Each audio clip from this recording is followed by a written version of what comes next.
topic, um, that is contentment. In our Indian psychology, we analyze the reactions and the movements of the mental system in a very rational, scientific way. Perhaps this will give us an idea of how to develop contentment. So they divide the entire mental system into three fundamental angles from their operational point of view. One is bhoga, the other is vega or udvega. In English we can say one, experience. The second are emotional, relational reactions to this experience. Experience need not necessarily be from outside.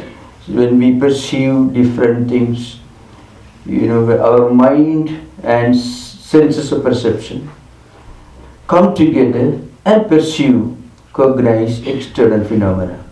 When eyes and mind come together, we see an object visually. If only mind is involved, we won't be seeing the object. And if the sense of perception, like eyes alone, are involved, then also we won't see. We will be staring at certain objects. But if our mind is elsewhere, we won't be seeing that. We may be looking, but we won't be seeing. So also when mind and ears come together, then we come to know things which produce sound. So when the mind and the sense of touch come together, then we see objects by touching. When the mind and the sense of smelling come together, then we perceive different things by smelling. Like that, all the five senses of perception and mind come together. So Shankaracharya and Vivekachudamani, which you are studying now, I told, he puts it in a very interesting way. Sabdadabhi panjabhi reva panja panjatta mapussa gunena baddhaha guranga madanga padanga meenaha bhrangaha nara panjabhi ranchidaki. This is a statement. So he says, mind and all these five senses of perception, like Shabda, etc. They come together and we cognize different things. So he takes the example from nature. See, in ancient days, hunters used to hunt deer by playing a flute or some musical instrument. So when the hunter plays a musical instrument, a deer hiding in a bush or a cave comes out of that place, attracted by the sound, and it will be killed. So also elephants move in groups, in herds, and when they move, they touch each other. And then when they touch each other, what happens? This touching makes them oblivious of some pits or maybe some other traps that elephant hunters have prepared, and they fall into a pit and they are killed. So the deer is killed by the attraction to a sound, because the sound drags its mind towards the place from where the sound is coming, and the hunter kills it. So also elephants. Then Kuranga Madanga Padanga with the mouth. During rainy season, all these insects emerge in large numbers and they are attracted by the visual object. When you start a fire and when there's a flame, these moths are drawn towards it and then they are killed. And then fish get caught by the trap of the sense of taste, and then the black bee, they are caught by the attraction of the smell. So Kuranga, Madanga, Padanga, Meena, Brunka is black bee. Now in the case of all these 5 creatures, only one sense of perception is active, and that causes it to come out of its place and it gets killed, it gets trapped, it loses its freedom.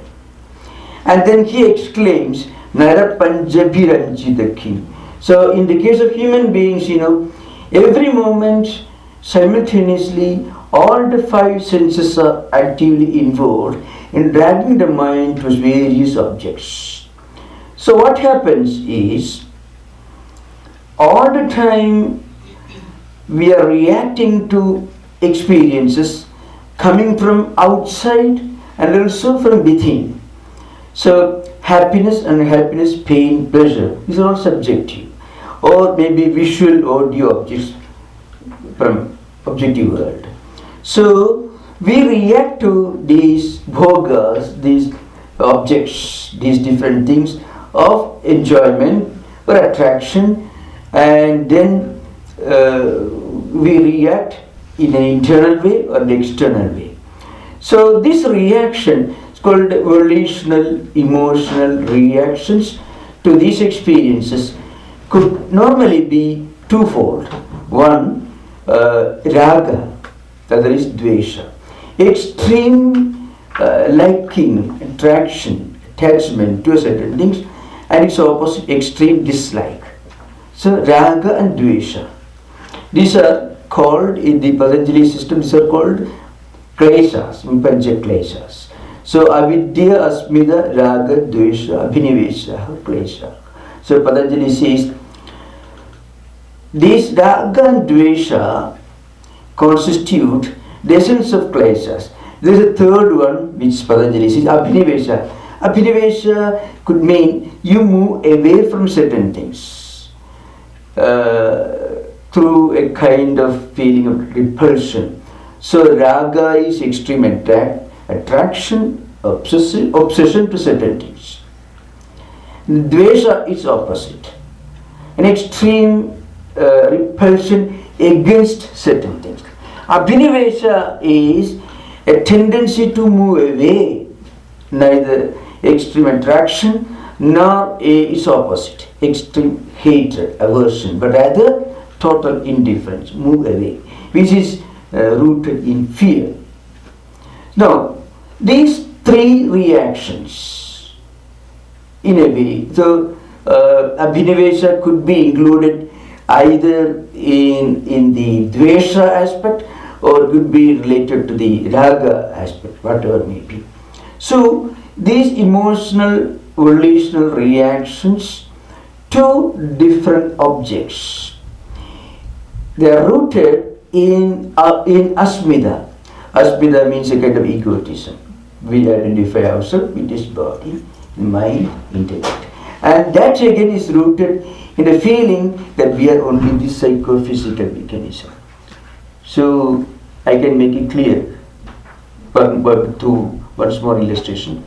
First of all, we think that we are just this psychophysical mechanism. Second, due to this, we identify ourselves with this psychophysical mechanism. And so long as we interpret ourselves as this body of the mind, we cannot get out of either hatred or extreme liking. You find in our life, we do certain things either due to extreme attraction, which is irrational, and extreme repulsion, which is also equally irrational, and also a tendency to avoid, which is also related to this. So all our actions are not conscious actions. If we, in fact, that's why in Buddhist tradition, they talk about mindfulness, which is again rooted in the Yogacara system of the Vijnanavada school of Buddhist ideals, where you live in moment and you identify yourself with whatever you do in a very conscious way. Through this identification, you forget everything else. So in a way, you are momentarily free from both extreme attraction, raga, and also extreme aversion, dvesha. So what happens? You feel a kind of momentary freedom from all this. That's why this Buddhist meditation is becoming popular. What happens? Momentarily it liberates you from all these external volitional, emotional reactions. So Patanjali says, so long as we identify ourselves just as this body with the mind and intellect, there is no way out of this. And Vedanta gives the answer, because yoga system culminates in Vedanta. So that way, according to Shankaracharya, yoga system is very helpful to the extent that it helps you to attain Chitta Shuddhi. That is Advaiti's position. So, how to get out of this? We have to analyze ourselves as to what we are. If we are only the physical body, then the slightest physical pain will have a destabilizing effect in our system. See, for example, you sit there concentrating on the body. Then even if an ant bites you, you will feel it very strongly.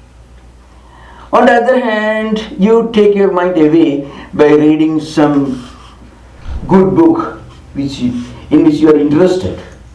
Then you are lifting yourself from the body consciousness level to the intellect consciousness level.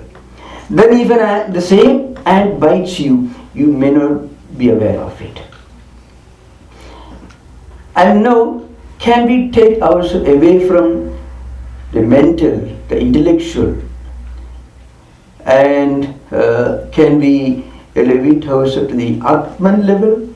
Then even an event taking place at the mental level, an event that makes you happy or unhappy, even that cannot make us unstable emotionally. If we can identify ourselves as the Atman, the inner consciousness, which is beyond pain and pleasure, which is which transcends the body, mind and intellect. At that stage, even pain and pleasure cannot make us lose our balance. So, what happens? First of all, we must learn to interpret ourselves as something beyond this body, beyond this mind and beyond this intellect. Because contentment as such is unreachable at the body level and also the intellectual level or emotional level. Body can never be perfect because it changes, it evolves. From birth to babyhood to boyhood or girlhood, and then youth, middle age, old age, death, and of course rebirth, like that goes on evolving. So whatever is subject to change can never be perfect. Mind also becomes happy now and becomes unhappy next moment. So it also is subject to change. Is there something beyond change which remains permanent, which remains stable? So Vedanta gives the answer, Atman. So if we can interpret ourselves as this immanent spiritual reality, that's beyond mind, beyond intellect, then we can be in a state of stability. Stability means going beyond pain and pleasure, because there is no such thing as having pleasure all the time. It is no more desirable than having pain all the time. So the only way to avoid pain is to stop seeking pleasure. So there is a state which is beyond pain and pleasure, which is the state beyond mind, because mind is always enjoying pain now and enjoying pleasure now and suffering pain next moment. So there is something which is beyond mind, beyond intellect. This is Atman. So if we can identify ourselves as this Atman, then there is no more pain. And if there is no pain, there is contentment. That's the state of, that's a mental state which is explained in the Bhagavad Gita. You find in the 54th verse of the second chapter, Arjuna puts one question before Krishna. So, Sthita prajnasya kābhāsā samadhistasya keshava sthitadhi kim prabhāsheda kim asida vrajeda kim. How does an enlightened person who has transcended this body and mind and intellect, how does such a person talk, behave, how does he interact with the rest of the world? This is the question. So in answer to this, Lord Krishna gives a graphic description of a sthita prajna, means a person, a spiritual seeker who has reached the highest degree of perfection, where mind has become contented, is established in this inner contentment. So it's in 18 verses, right from 55th to 72nd verse. It's a long description. So Dukkeshu anuddigdhamana sukheshu vigadaspruha vita raga bhaya krodha sthitadihi munichyate. This is the most vital verse because all others are related to this. So Dukkeshu anuddigdhamana, the one who is not disturbed, who is not perturbed, who is not shocked, who is not devastated in a painful experience. But this is possible only if he remains in a state of perfect balance when he has to face an unpleasant situation. So, sukheshu vigadaspruha. So he should not have thirst or hunger or desire for sukha, for pleasant experiences. In happy situations, he should not lose his balance. Because if we are looking always for happiness, then we are doomed to be in a state of pain or unpleasant experience at one stage or other. That's why Dukkeshu anuddigdhamana sukheshu vigadaspruha vitaraga bhaya krodha. So he is beyond, he is completely free from raga, dvesha and bhaya. So all these three kleshas mean raga, dvesha and abhinivesha. So he is not attracted to certain things. And for that very reason, if he doesn't get certain things, he is not unhappy. And he doesn't try to move away from certain things. Now when we explain this, the prajna lakshanas, so one big question arises. Muni is the word used. So Muni, literally we mean Muni is a long hair, a beard and vibhuti and sitting in a cave practically doing nothing. So actually Muni is Mananath Muni. So Muni is a person who can contemplate, who can think. It's not an external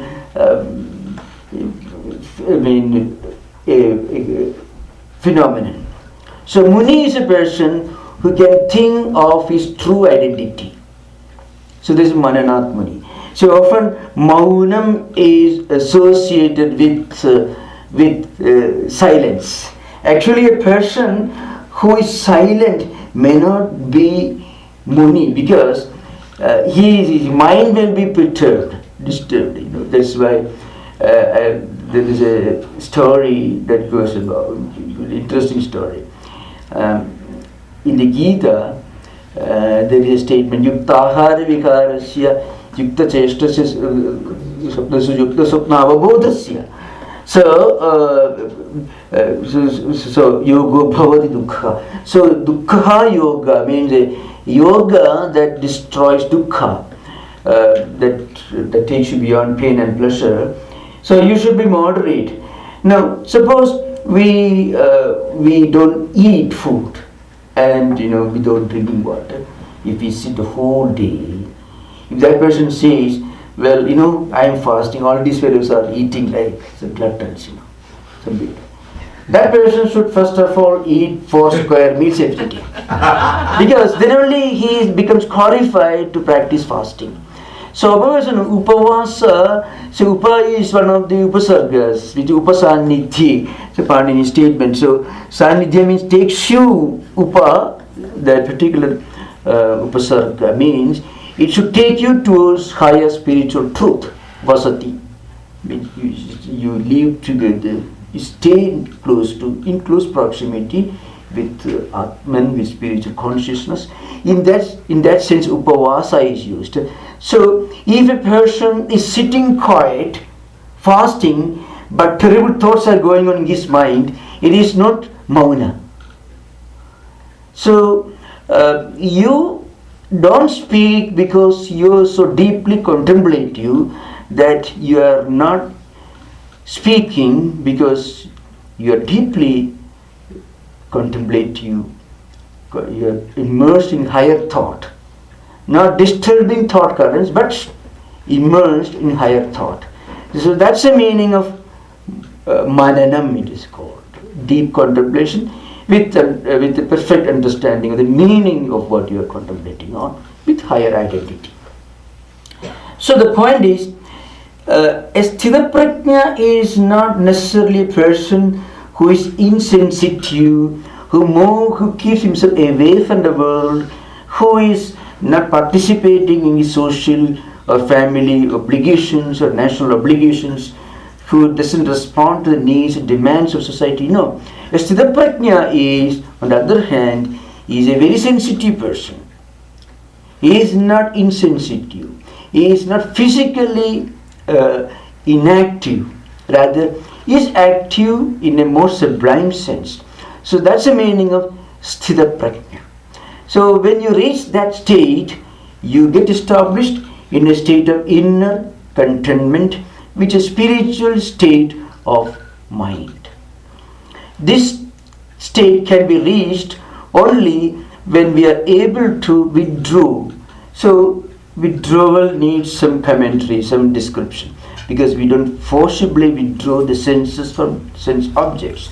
We direct the senses and mind towards a higher spiritual goal, and then they get withdrawn from all external sensory objects. So this can be achieved only by this withdrawal. So that is why in the same chapter there is a description of how we frequently lose our state of contentment, state of steadiness. So the verse is Dhyayato Vishayan Pumsaha Sangasteshu Ubajayade Sangar Sanjayade Kamaha Kama Krodha Abhijayade Krodha Bhavati Samoha Samoha Smriti Vibhramaha. So Smriti Vibhramsat Buddhinashu Buddhinasat Pranashili. So here a person who is always meditating upon, thinking about external things, he develops an interest, obsession, attraction towards these external objects. Now, Lord Krishna uses the word dhyayataha, means dhyanam kurvataha, means the one who meditates. But in some other commentaries, there is a more comprehensive meaning given. It says, see, you do not feel an attraction towards certain things and then start meditating on them. Sometimes we feel like contemplating on things that are available around us. Sometimes it happens. So whatever is around us, available for sensory perception and cognition, the mind automatically goes towards them. And then the mind develops either a great attraction or repulsion. If there is an attraction and if you try to get it, if you don't get it, you become angry, mind loses its balance, and you mentally we degrade ourselves. And if this external object of attraction creates repulsion or aversion in our mind, then also the same thing happens. So, as a beginning, what a spiritual seeker should do is, he should make a conscious effort to give a spiritual orientation to the natural tendencies of the senses of perception. So one cannot forcibly withdraw the senses from external things. If you try, you find it's impossible. Suppose you take a strong decision tomorrow onwards, you will never see anything. You may not go there and see that. Mentally, you will be seeing only that object. If we try to avoid certain things, then we may not be seeing that externally, but we will be mentally visualizing that visual object all the time in our mind. So also, if we take a decision not to hear certain things, still we will be hearing those things. There is mental hearing, mental touching, mental seeing. Many people may interpret hearing as sound waves directly falling into the ears. That's not necessary. Suppose you listen to a music this morning, tomorrow you are able to reproduce it. Why? Because the memory is registered in your mind. So when you try to practice it, you re-experience, you relive the experience of hearing. You'll be hearing again mentally. So the point is, what we must do is, first of all, you should give a spiritual orientation to the natural tendencies of the five senses, and also the mind. And when mind develops a natural attraction towards good things, then it will have a natural tendency to withdraw from the negative, spiritually harmful objects and experiences. And this way, the mind gets filled with positive thought currents, positive ideas. So mind is sometimes, it could be interpreted, compared either to a lake or a bag. When you try to analyze the antakarana, which means mana, buddhi, chitta and ahankara, frequently you have to think of a bag. So, see, when we try, suppose we attend this retreat, and from Monday onwards we try to practice. See, many sincere seekers practice it, and they succeed gradually. But at the very beginning you find there are obstacles. These obstacles come from the opposite thought currents that we may have already accumulated in the mind.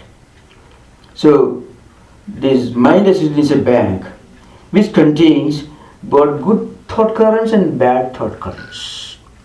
That's why multiple personality and certain types of schizophrenia all are now being analyzed by even mainstream psychiatrists with the help of law of karma and rebirth, though they don't openly proclaim it. We have accumulated a lot of good currents, good impressions, good ideas. That's why we discuss these things. That's why we are drawn towards and attracted towards great spiritual ideas. But as I said, this morning, Vikshipta mind, it moves from one end of the clock to the other end, like a pendulum. So it moves away from spiritual ideas sometimes, because the mind also has accumulated some unhappy impressions. They also come to the surface.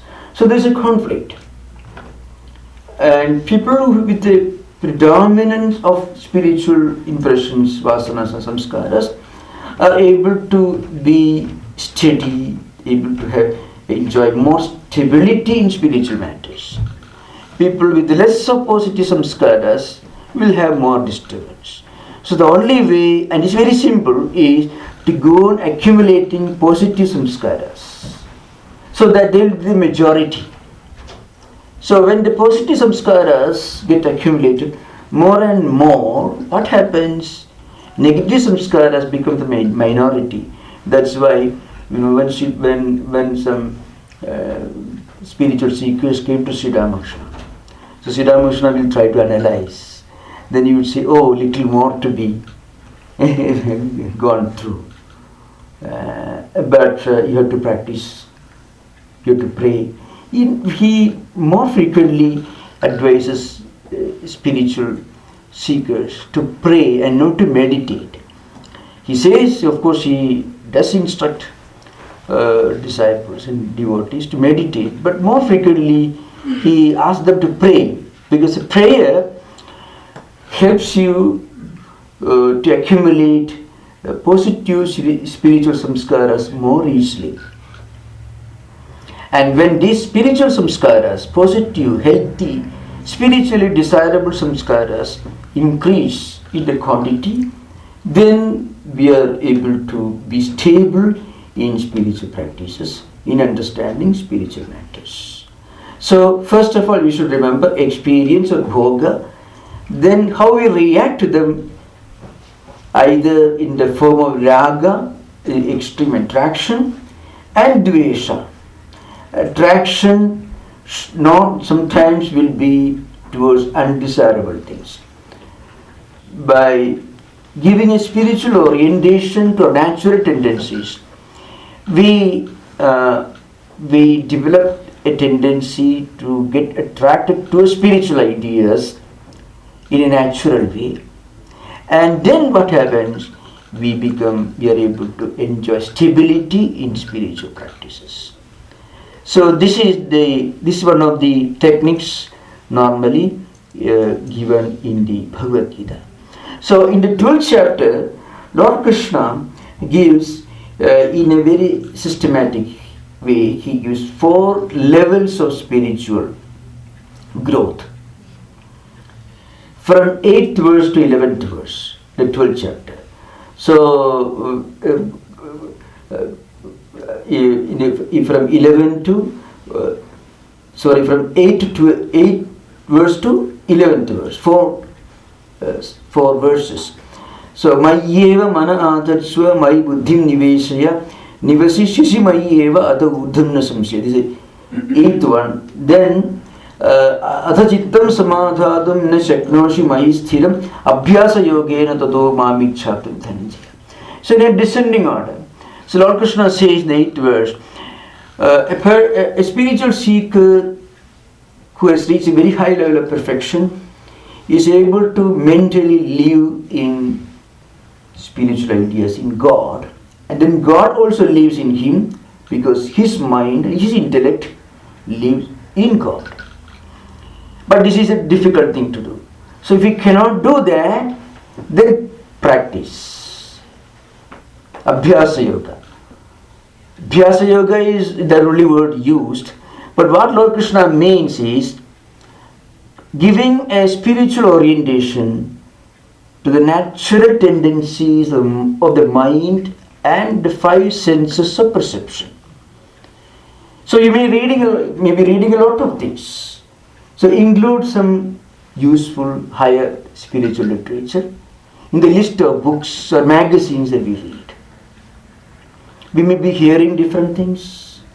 So include some spiritual matters in the list of things we are going to hear. We may be meeting all sorts of people. We should not run away from anybody, but make it a point also to meet some spiritual seekers whose association will awaken and maybe purify our interest in spiritual matters. So Sravanam, Kirtanam, Vishnu Smaranam, Pada Sevanam, Archanam, Vandanam, Dasyam, Sakyam, Atma Nivedam. So this the Navadha Bhakti, as explained in the Bhagavata Purana by Prahlada, is generally explained a kind of Abhyasa Yoga. So in modern times, it could be in a different way.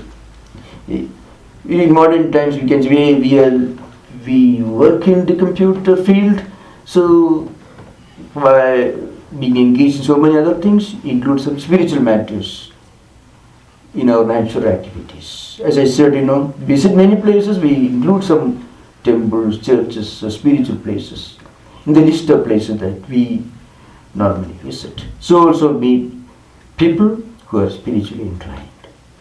So this is a kind of Abhyasa Yoga, which is a kind of, you are giving a spiritual orientation to the natural tendencies of the mind and the 5 senses of perception. This also may not be easy. So abhyasepi asamarthosi mat karma paramo bhava madartham abhi karmani kurvan siddhim avapsyasi. In the 10th verse, Lord Krishna says, even if you cannot practice Abhyasa Yoga, you try to do your duty, but look upon your duty, your work, your obligations as God's work.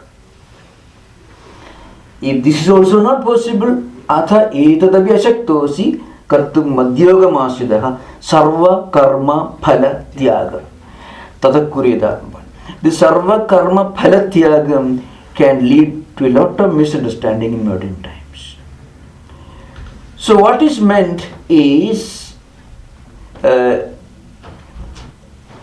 the practice of non-attachment, we must develop a tendency of being not attached towards the results of our actions. You know, in Western context, if you use the word detachment, it has got a negative connotation. They have to confront this problem. You should talk about attachment, especially in family life. It's a very sacred thing. So you should not be detached. So non-attachment or detachment needs some explanation. What actually meant is this. Very often when we do our duty with a strong desire, with what you call obsessive desire, to selfish desire for the benefits of our actions, we get spiritually enslaved. We become slaves. That's what happens. Because you are doing your work and again you have peace of mind. The concern for the results of your work manifest in the form of anxiety, neurosis, depression, melancholia, and so on. It could be psychosomatic problems like BP, or it could be gravitational diabetes and so many other ways, stress and so on. That's because we become slaves. So the question is, can we work not as slaves but as masters? So one set of work is working as slaves. Karidehi avashak karma sarva prakritijehi gunai. So raga, dvesha, abhinivesha, three gunas also, sattva guna, rajo guna, tamo guna, all these enslave us. Because so much of obsessive attachment to the point of mental slavery. So that's the meaning of attachment. It should not be interpreted in any other way in modern context. So that point, that kind of mental enslavement, selfish attachment, obsession with certain things, which give us no mental peace. It takes away our mental peace and tranquility. So that should be avoided. That's the real meaning of practicing non-attachment. So that's the meaning of sarva karma phalatyaga. It's not giving up the result in the gross sense of the term. Giving up of our obsessive enslavement by the concerns for the result. That's the real meaning here. So these are 4 levels of quest for contentment. Even when we reduce our obsessive concern for the benefits of what we are doing, our work, then also you feel a kind of inner peace. The first manifestation is you feel a soothing effect in the mind. Again, it should not be interpreted as inaction or negligence or indifference to work. Vedanta and Yoga never talk about negligence of duty or even lowering down to God. No. What it says is, what enslaves us, making us mental ruts of anxiety, neurosis and depression and other related problems, that should be given up. And that's what is meant by Sarva Karma Phalatyagam in practical terms. Now, this could be practiced by anyone. I can substantiate some of these ideas with the help of one illustration. It comes in the Bhagavad Purana. There are two illustrations. One is about Vyasa himself. Vyasa was a great author, great scholar, supposed to be the compiler or the one who, the classifier of the four Vedas, the author of Mahabharata, and so all the 18 Puranas, all that. 18 Mahabhuranas, Upapuranas, Bhagavad Purana, and everything Vyasa wrote. Now, before he wrote Bhagavad Purana, he had already completed classifying the Vedas, writing the Mahabharata. But he was in a state of total discontentment. So that's how the story begins. The greatest author, the most reputed scholar of that time, that age, fully accomplished person. Maybe it's a symptom of the problems of success. That's what he had. He was the greatest author, most reputed author of those days, and he was a great teacher. And one day he was sitting in the banks of river Saraswati. He felt an inner void, an inner emptiness, discontentment. That's what he felt. So, and he was wondering, he couldn't find an answer for this. This is called a dark night of the soul. That's what he had. You really don't know what is the cause of this problem. But you feel your journey has come to a dead end. You cannot go beyond this. That is exactly what was happening to Vyasa. So another great sage appeared before him. His name was Narada. This is a dialogue. So Narada asked him, Vyasa, you are such an accomplished person, a great author, great scholar, philosopher, well known all over the world. You have every reason to be in a state of perfect contentment, happiness. So what's the matter with you? So Vyasa could not give a proper real answer.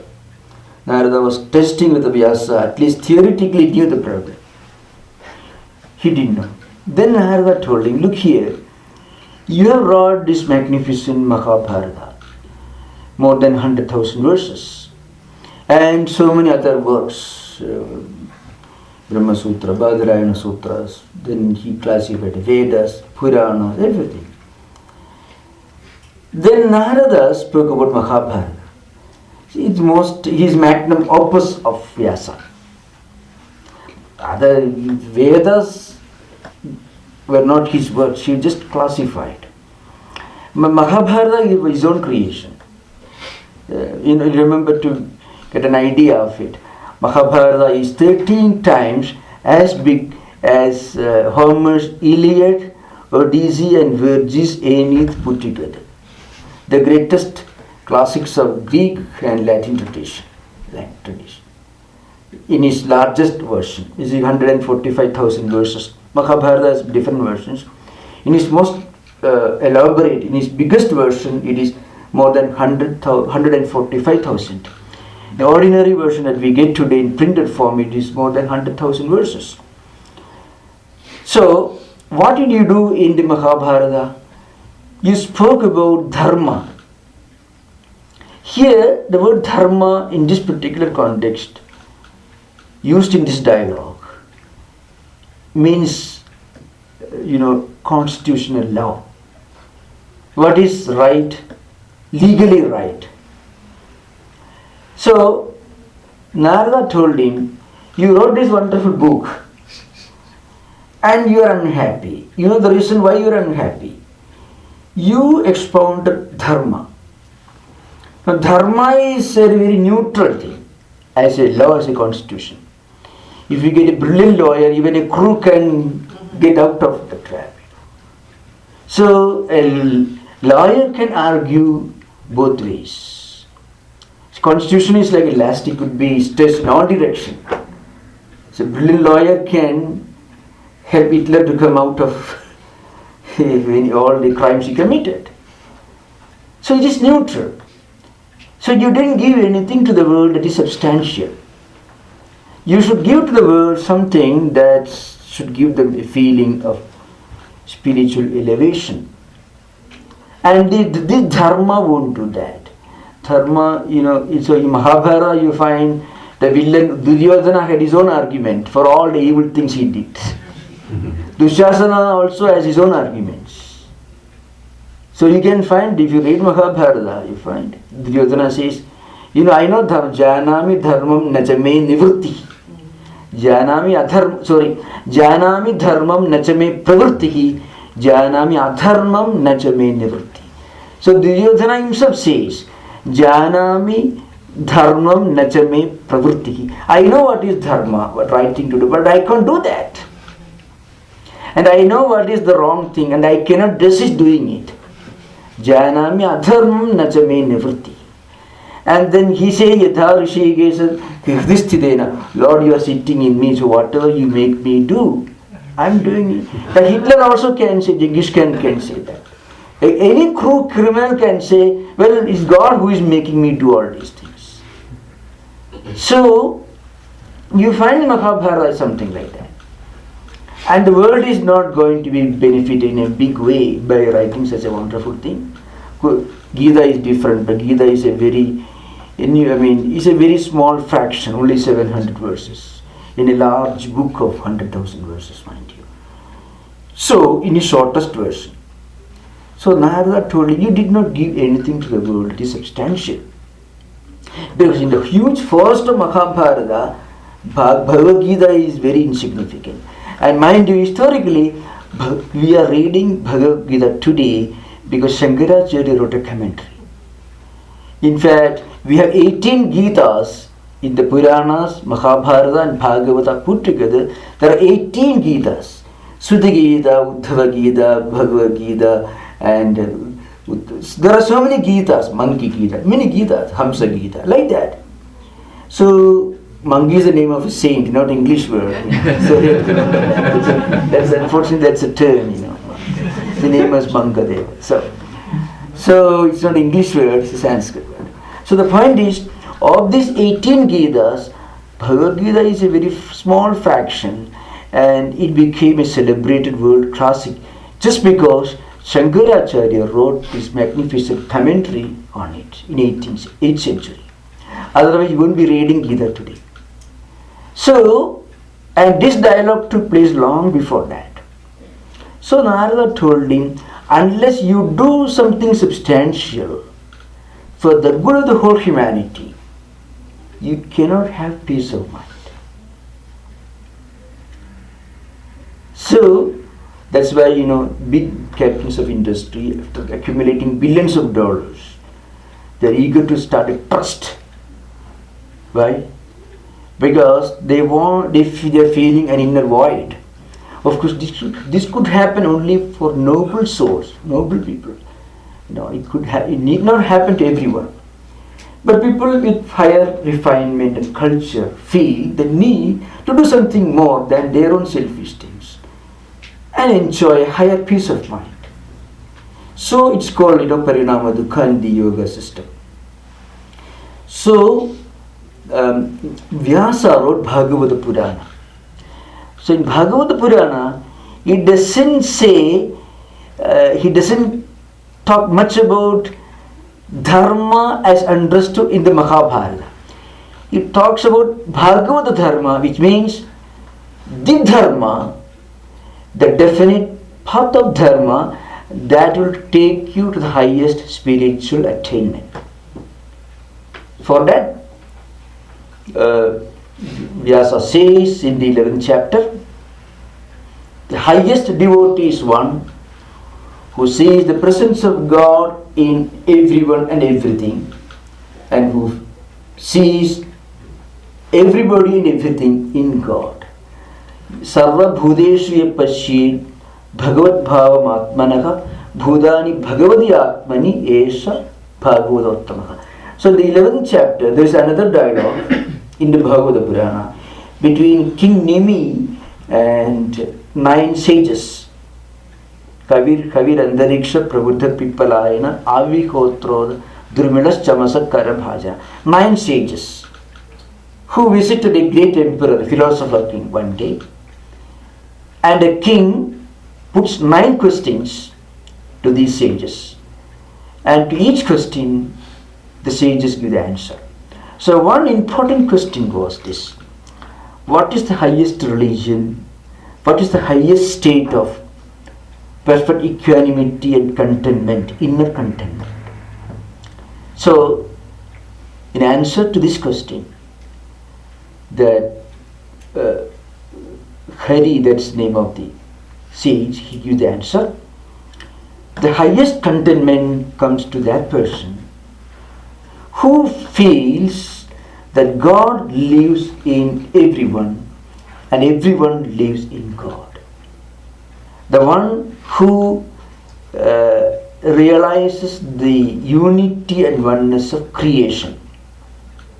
Not only humanity, whole creation. So if you leave only human beings and if you consider the earth as something to be exploited, air and water something that could be polluted, then also you cannot have contentment. So the one who sees the whole creation as one spiritual family, as a single spiritual family, alone will have peace of mind. And he is also the most wonderful devotee, the highest devotee. So Sarva Bhudeshu Ye Pashyed Bhavat Bhavamatmanaha.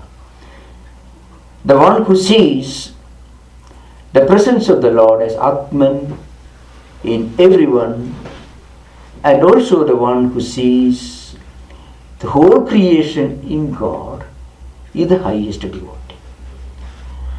Is one of the most celebrated verses that comes at the 11th skandha of the Bhagavata Purana. So Vyasa says everyone should strive to realize the presence of this divine within us. And that's not enough. The presence of the divine in everybody and everything. So once this unity of existence on the basis of divine unity is not just believed in but experienced within, then we will have contentment. And Vyasa wrote these wonderful classics in 12 skandhas, 12 books called Bhagavata Purana. So this is one of the most striking illustrations of the most celebrated author and philosopher of ancient times in India, felt terribly discontented with him. And he got the answer to his question from another sage who told him, if you extend your personality to your neighborhood, if you think beyond your own psychophysical mechanism, and the farther you go upward, away from you, reaching first your neighborhood and the whole humanity, the more contentment you will have.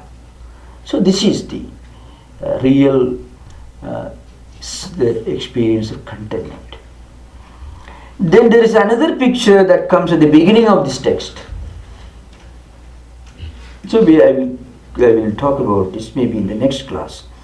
It is related to the dialogue between another great king and a great sage.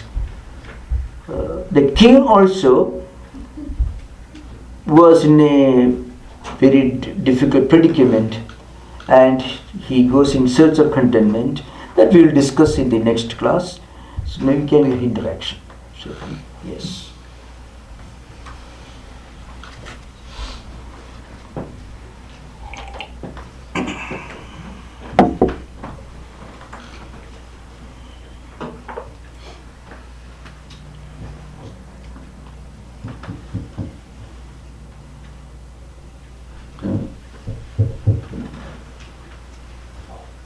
So you have fine.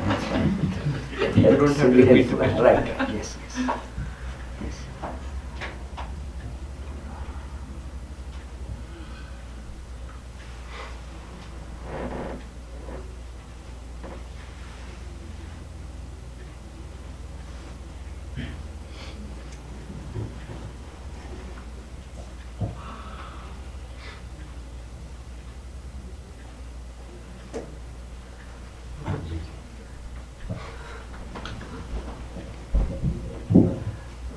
What is the role of bhakti to attain the contentment?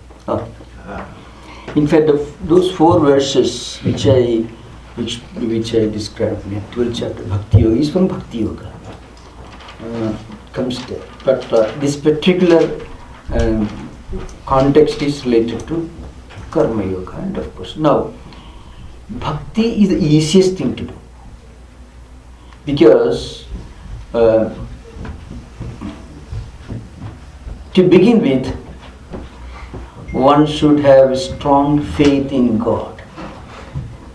And in fact, there are 6 conditions mentioned in the scriptures, which is a psychologically very good analysis of human mind. It's called prapatti, or sharanagati. So, anukulyasya sankalpaha pratikulyasya varjanam rakshasya vishwasa goputta varanam tatha atma niksheba karpanne shadvidha sharanagati.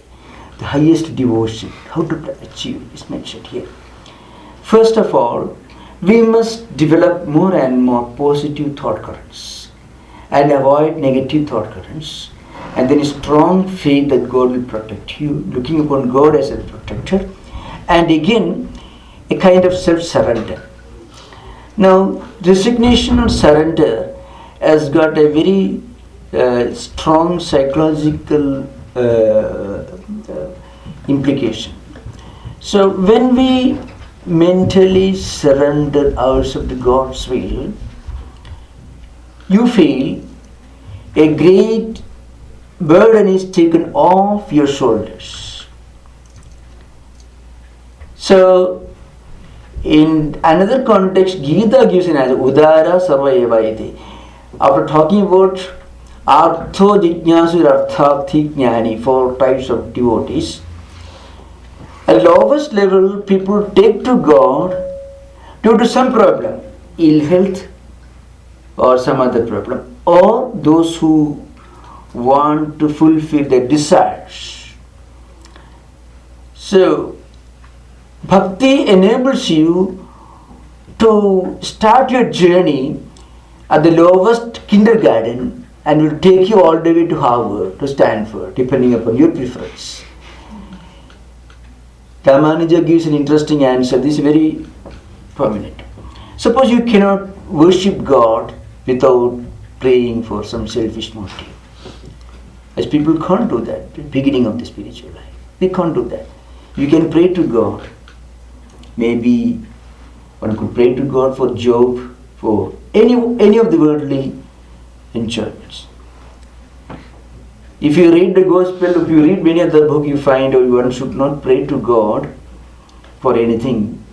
So Swami Vivekananda could not pray for anything else, only Jnana and Bhakti. So I also won't pray for anything less than that. That should not be our attitude. Suppose an ordinary person finds it difficult to pray for the highest knowledge and wisdom. I won't pray at all, because if I want to pray, I should pray for the highest. No. Bhakti opens doors for everyone.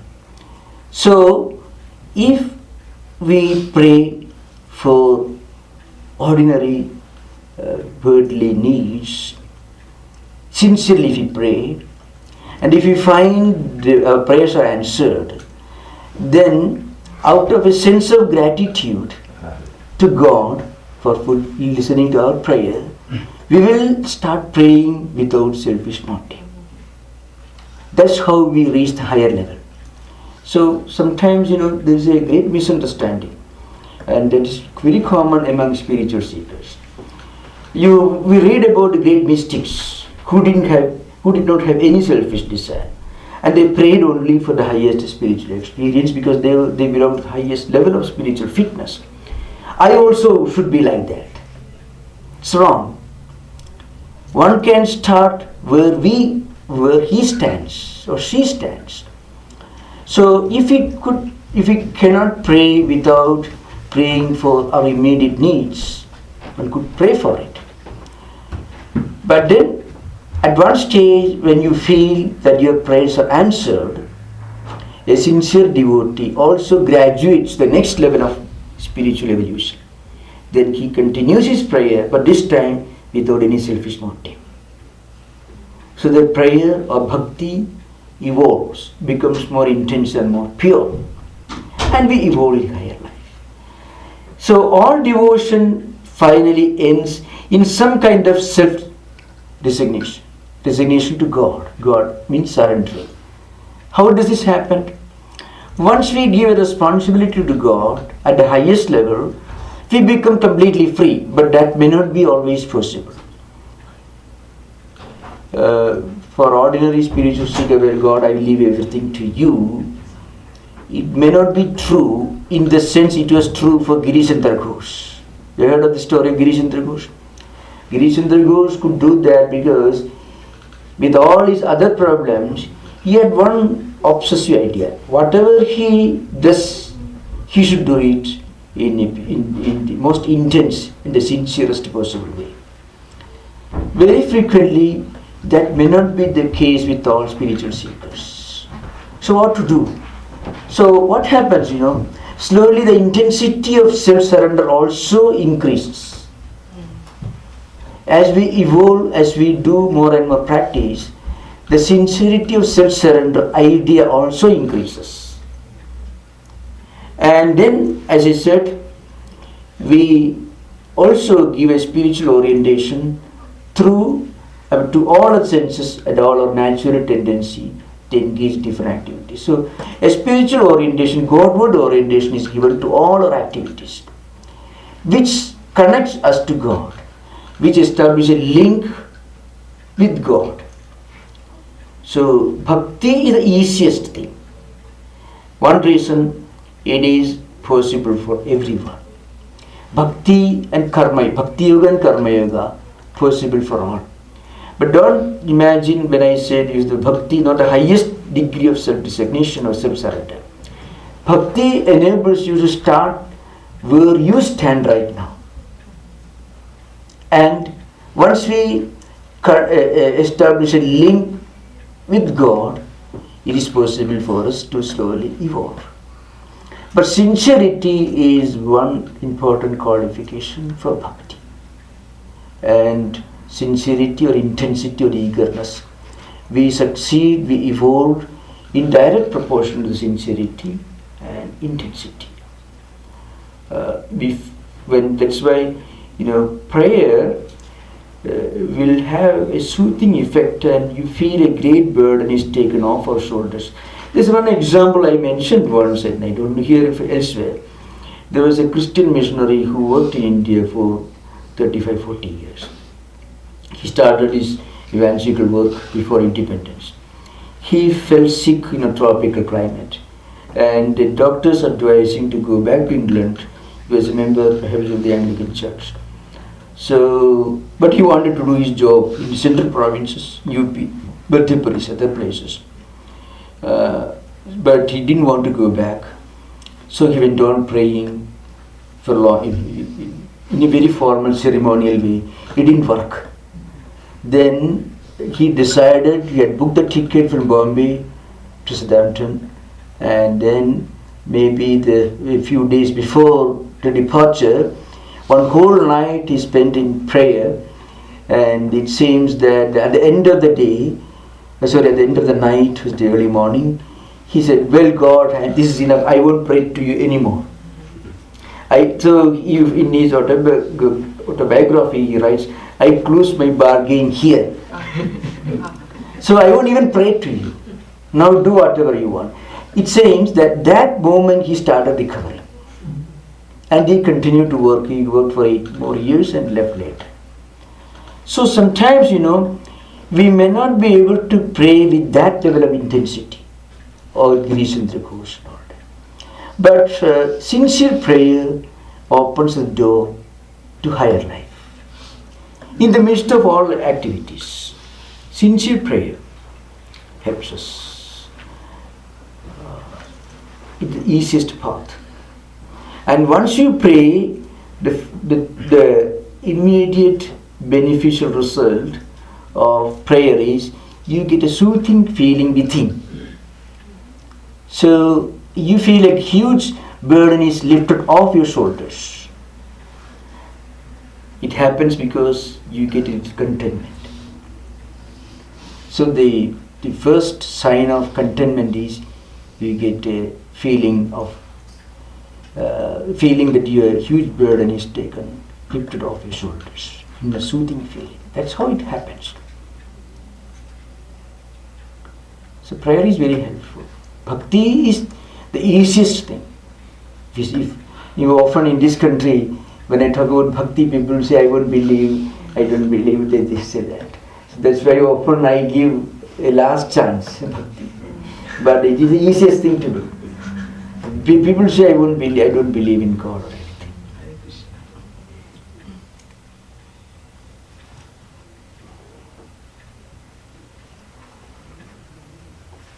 Karma yoga, even an agnostic can practice. Bhakti can be easier, much easier than even karma yoga, because you are giving a Godward orientation even to our emotions and attachment. You don't practice detachment, non-attachment in bhakti.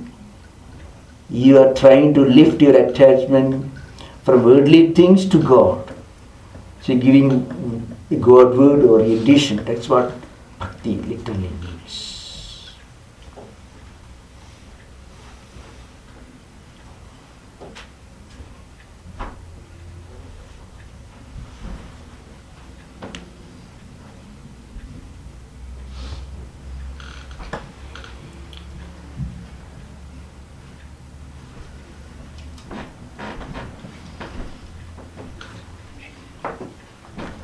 Swamiji, inner void is means the same as seeking something outside of you, or what does inner void really mean? Yes, of course there are different types of this experience. One experience is frequently experienced when you travel for some distance along your spiritual journey. After making some progress in spiritual life, you reach a stage, a phase of your journey where you are not sure which way to move. You feel a kind of inner void, a kind of irritability that also can manifest. So that's a necessary stage through which everyone has to pass. But the other one is that feeling of emptiness that you feel even before you undertake a spiritual journey.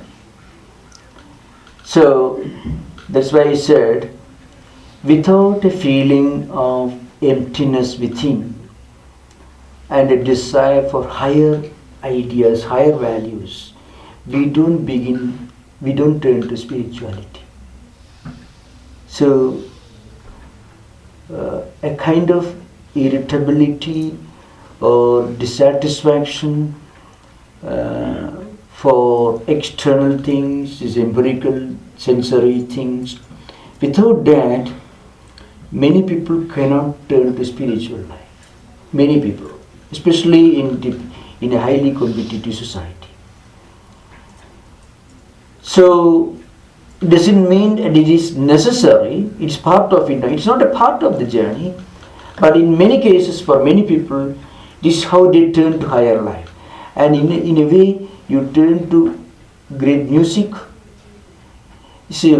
painting, many of these higher faculties. I'm not talking about professional things. The great classical figures in music, mysticism, all this, they became great because somehow they could take their mind away from affairs of this world and give it a different dimension, turn it towards something higher than the empirical things of this world. That's how higher skills are developed. So that is one kind of feeling inner void. When we use the word dark night of the soul, it is somewhat different. It is the experience that great spiritual seekers pass through after making a lot of progress. Then they reach a state where they feel that they are not sure which way to turn. So what is needed is to continue their practice without being deterred by these negative feelings. For those who have not even seriously started the spiritual evolution or journey, for them, first of all, they should turn their attention towards higher spiritual pursuits, not detaching oneself completely from our everyday duties and responsibilities, but along with that, becoming part of spiritual institutions, their activities, participating in those activities. That's how we begin to feel this contentment. As I mentioned this morning, from a purely ordinary example, many people are involved in the retreat activities of this place. Every month you conduct this. Many wonderful devotees spend their time, energy and many things for this. Now, none of you derives anything. In fact, you lose. You spend your time, your energy, maybe your money, just to make this happen. Now, you are certainly getting something in return. Not money or anything. But after participating in these activities, which is really good for others, and also we feel it derives a kind of inner joy, inner feeling. Well, we have done something sensible, something good, noble. Because without that feeling, you will not be able to continue participating in this activity. It is not something that you can go to Trader Joe's and buy. You cannot get for $1 billion. You cannot get it. As I mentioned, the billionaires they write out these checks for fighting Ebola in Africa. Many of them do this because when they write this check, they get a little bit, a fraction of it, even if they made their money through wrongful means. In the case of devotees and friends who actively get involved in these activities, when they do this, as a result, they get something in return, a subjective feeling that we have done something sensible, which we cannot even explain actually, which we normally don't talk about. This is the fuel that keeps you moving forward. Otherwise, why should anybody, you should be completely crazy otherwise. Really. See, prayojanam anuddishyana mantopi pravati. Prayojanam doesn't mean not necessarily in terms of empirical things. You don't get anything in terms of worldly achievements. Nothing. But by becoming part of a noble spiritual endeavor, at least you get the feeling, well, I have done something sensible. I am doing something sensible. Something that benefits others, benefits me in a way, which you cannot judge or analyze in terms of worldly loss or gain. What is that we derive at the subjective level? It is contentment. So the same contentment you get when you take to devotional life, bhakti, or when you read a book. In fact, through participation, it goes deeper. The Yam was the chronicler of Sri Ramakrishna, the Gospel. He was the one responsible for all these that we can read in different languages today, Sri Ramakrishna's teachings. So he stayed in his home. So what he did, whenever educated people, youngsters, old people, all sorts of people, spiritual seekers came to him, he just talked to them about Sri Ramakrishna, nothing else. So he said, I am not doing anything. I have got a pitcher of water, which I give among these people.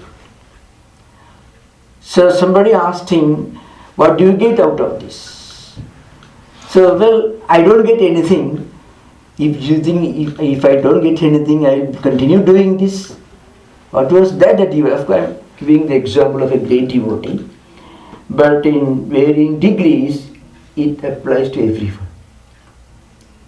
So wherever you find people working hard, participating in noble endeavors, which does not benefit them in any way, in a material way, it's because out of this they derive a great inner joy.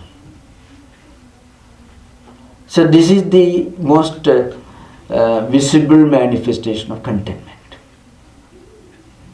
That's why Lord Krishna says the first sign of a true devotee is santushta. He gives a long list of qualifications, characteristics of a true man of God. First sign that you are a spiritual seeker is you will have a little bit of this contentment. It doesn't mean that you will be singing songs of happy and joy. No, not that way. It doesn't express in this external way. A kind of inner feeling, a soothing feeling, as you know, inner contentment. It need not even be expressed. Many people don't express it, but silently go on doing. How are they able to do this? This inner contentment. This is what we get when we divert our attention to higher values. And frequently, this void gets filled by discontentment. This emptiness, this inner void, feeling of inner void, gets filled up through discontentment.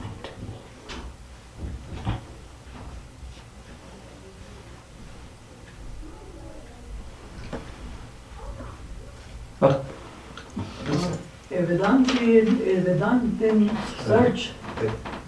Just a second. Thank you.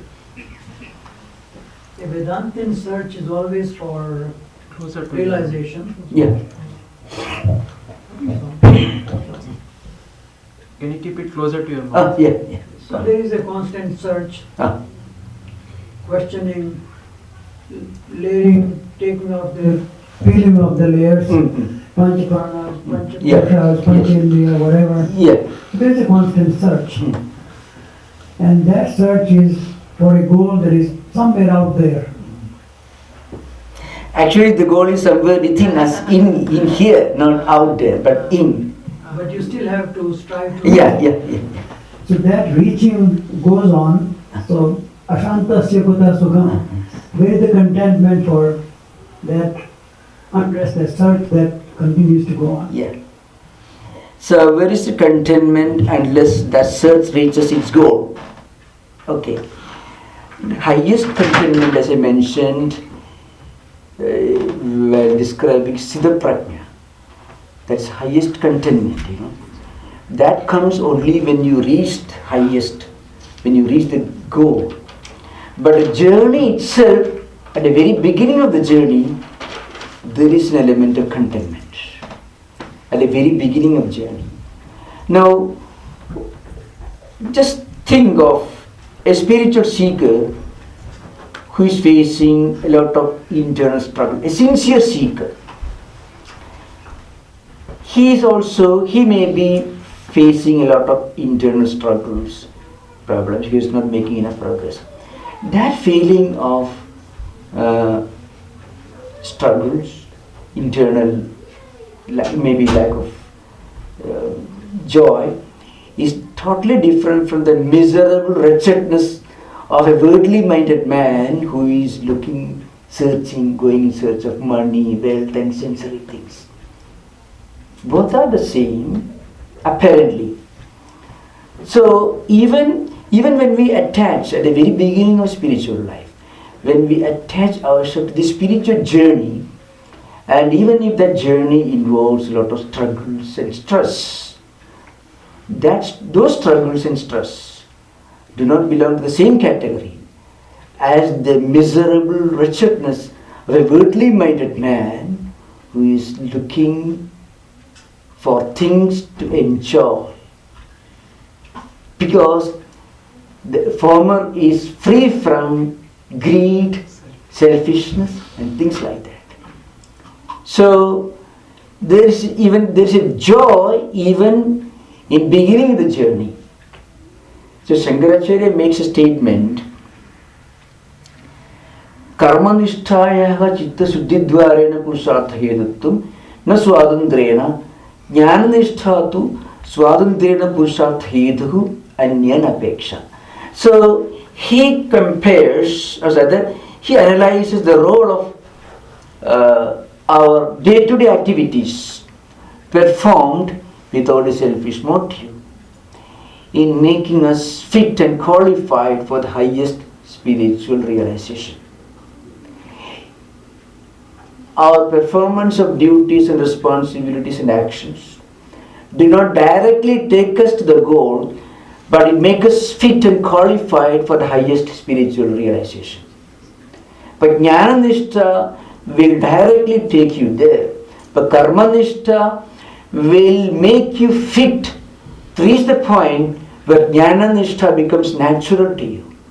So, when you attach yourself to this Karmanishta, which involves maybe spiritual practices, serving others, Nishkama Karma, all these are related to Jnananishta because that's where it ends. And he says, this performance of Nishkama Karma is possible only if one can look upon this as an instrument. And when you think of Nishkama Karma, performance of duties and responsibilities, or any involvement in any spiritual endeavor as a path that finally takes you to the highest goal, then it becomes a very enjoyable journey. Even the struggles and stress related to spiritual life have a joy within them. And those struggles and stress are called parinama dukkha. The word dukkha is used. But that dukkha, Vyasa says, yoginam eva shaknoti. That higher, those struggles, the stress involved in spiritual journey, it is that, though it's called dukkha, the word in Patanjali system is dukkha is used, it is possible only for yogis. So there is a great difference between a person who somehow gets himself linked to any kind of spiritual endeavor and going through all the struggles and stress, and that of a worldly minded man who is experiencing much more misery, but that misery, the wretchedness will be visible on his face. That's why the face of a spiritual seeker who may be facing problems, the problems that he is facing are totally different from the problems of a non-spiritual seeker. There's a great qualitative difference. Sorry.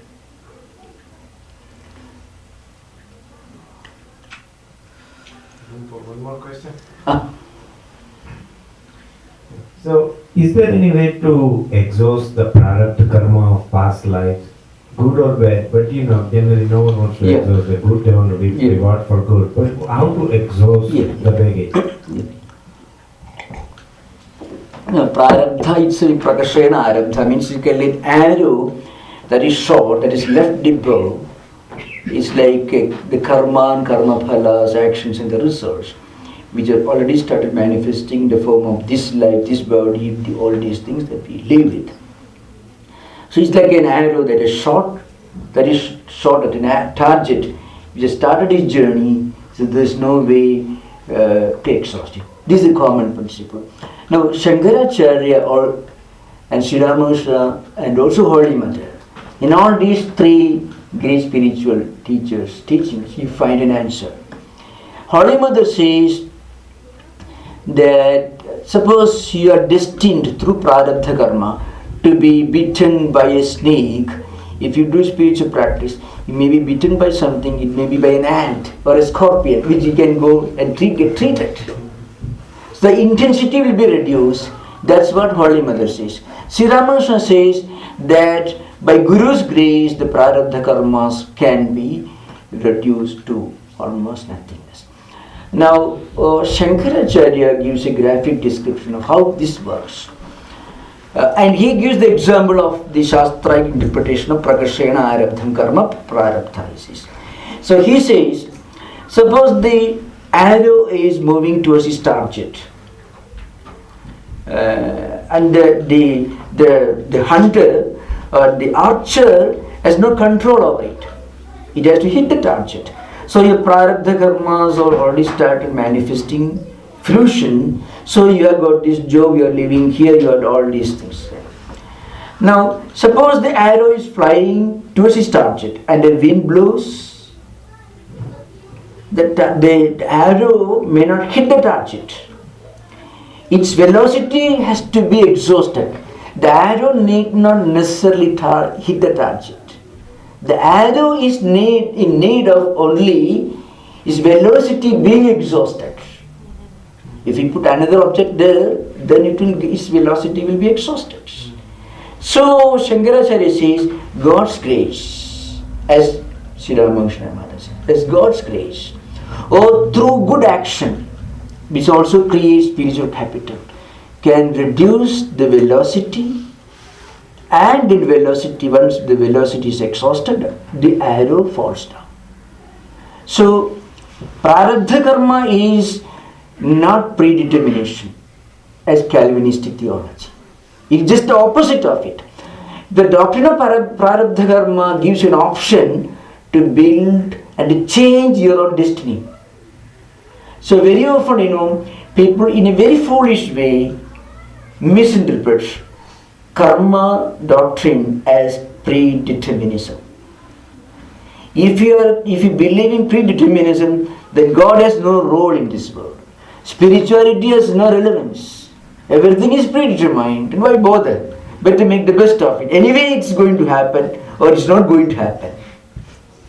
So, the doctrine of karma is the very antithesis of predetermination. So, by the practice of good action, through the grace of God, prarabdha karma is exhausted. It really happened, in fact it happened not long back in one temple, which I normally don't discuss these things. So it seems that whether you believe in astrology or not is a different matter, but let us take it for granted for the illustration's sake. An astrologer had predicted that a particular person was destined to be bitten by a snake and he will die. Now, but he was a great devotee, call it faith if you want. He went and spent several days in the temple praying and all that. And then, of course, the day that astrologer had predicted had passed, and when he came out, and then he met the astrologer. The astrologer was a reputed person. In astrology requires not just the theoretical knowledge, but a lot of spiritual practices through which they develop a kind of inner insight, which goes beyond the books on astrology, which you cannot learn through your effort. It requires a lot of spiritual practices which develops a kind of inner insight in your system, which will help you to make the correct prediction. So the astrologer then he can never go wrong. Then he found he was sitting in a temple for many days. He used to go in the morning, and then, but an insect had bitten him somewhere, but he didn't even bit. So instead of a snake, he was bitten by an insect. So it became a newspaper event, because it happened maybe 25 years back or so. So whether you believe in astrology, it can appear to be very ridiculous, but that's for you to decide. The point is, you can find in your own life, at the ordinary empirical plane, suppose you have a problem, and if you make your effort to avoid the problem, you may not fully succeed, partly you will succeed. Suppose you have a debt to pay $100,000, and if you don't have anything now, if you work hard, you may not be able to get the full amount, but you get part of it, you'll pay for it. So human effort, human endeavor creates its result. So Karma Yoga is just the opposite of predetermination. So the velocity of the arrow should be exhausted. The arrow need not hit the target. That is our interpretation. The hunter, the archer, wanted the arrow to hit the target. But the arrow is not obliged to hit the target. Its obligation only is to exhaust its velocity with the force, depending upon the force with which it is released from the bow.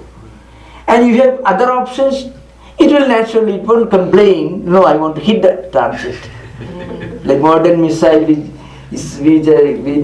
computer system, the GPS is installed, programmed, so nothing like that. Even if there is another thing another object has come in its place after the GPS was preferred, then also it will hit the target. It won't hit the target.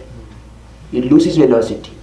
So that's what Prarabdha karma literally means in actual life.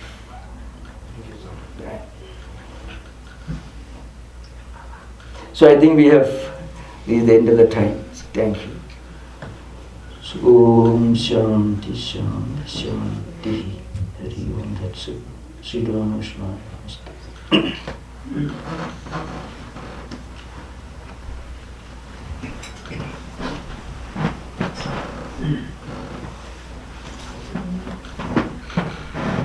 can go for tea downstairs, and the next program will start at 6:30.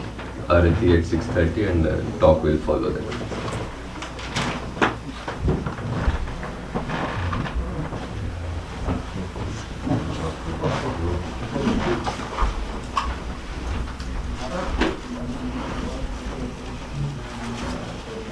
Able to the